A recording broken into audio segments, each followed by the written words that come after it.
And now we're taking a closer look at a disturbing new trend, sexual assault on airplanes. It's shockingly more common than you think. But how can this happen in front of a cabin full of people? Well, today we're finding out because some brave women are breaking their silence about the horror they experienced at 30,000 feet. Alison Davaladze was on what should have been a routine business flight from Seattle to Amsterdam when her in-flight experience took a drastic turn for the worse. I was in and out of sleep when I felt the hand in my crotch. There was a split second of this isn't happening, and then without thinking, I hit his hand and yelled. But that wasn't enough.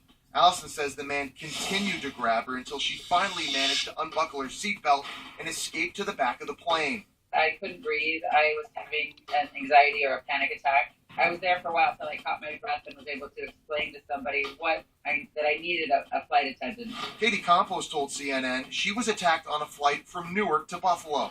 He grabbed my upper thigh, in my the crotch area, and he grabbed it pretty forcefully. When Katie sought help from the flight staff, she was offered another seat directly behind her assailant. He continued to harass her until they landed.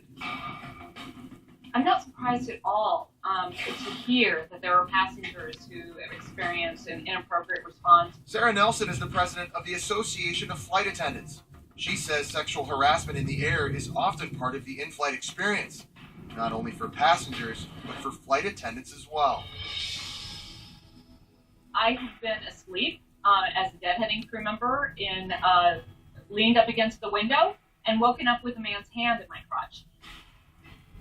Randy Zuckerberg, sister of Facebook co-founder Mark Zuckerberg, claims she was sexually harassed on an Alaska Airlines flight from LA to Mexico.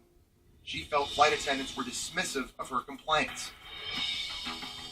Alaskan Airlines tweeted in response to Zuckerberg's complaint, "We have launched an investigation and have revoked this passenger's travel privileges pending the outcome of that investigation." For most of the victims, airline responses like this one are too little, too late. And now they're fighting back. Victim and advocate Alison Davaladze joins us now from Seattle. And Alison, first, let me just say how sorry, how angry we are that you had to go through something like this. Alison, I understand Delta responded to you 30 days after the incident via email, offering you 10,000 miles for what they call the inconvenience. How did that response sit with you? I found it quite outrageous. I was completely insulted. This was not an inconvenience. This was a crime. And they were brushing it under the carpet as if it were a late flight or just lost luggage. And Alison, we saw in our piece several stories that sadly mirror yours. Do we know how prevalent this problem on planes is and is becoming? No, and that's part of the problem. I learned that as I started digging into the issue and was shocked to find that there was no data on this.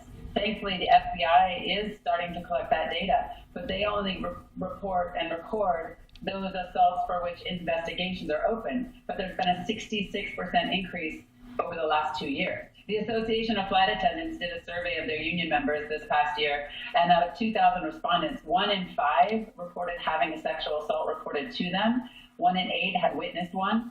Less than half the time, police met those flights, and not one of those respondents could identify a policy that their employer had. Well, Alison, we now understand that you have filed a lawsuit against Delta. We certainly wish you the best. I want to thank you so much for being with us.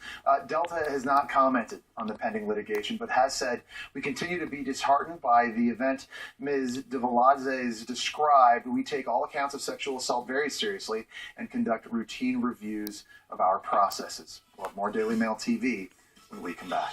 Tomorrow.